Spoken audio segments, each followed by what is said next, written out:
Le meilleur championnat de rugby au monde fait escale à Rennes. C'est donc une formidable opportunité pour le comité Bretagne de promouvoir un sport qui compte 20 000 pratiquants, dont près de 9 000 licenciés.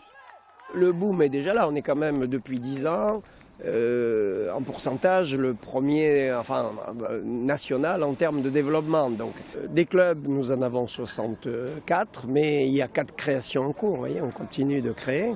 Les autres comités, les grands comités ont 70 clubs. Alors quand on dit qu'il n'y a pas de rugby en Bretagne, nous sommes quand même en 5e position des comités sur 27. En plus de ces demi-finales du top 14 au Roison Park, le village Rugby Tour fait escale sur l'esplanade Charles de Gaulle. Pendant 2 jours, des scolaires et des licenciés de clubs vont multiplier les activités autour du ballon ovale.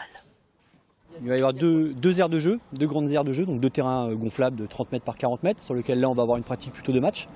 Et nous, à côté de ça, on va animer 5 ateliers de découverte rugby, des ateliers de passe, des ateliers de course, des ateliers de duel, ateliers de plaquage. Voilà, on va faire découvrir les gestes du rugby à des publics qui ne sont pas forcément initiés à l'activité.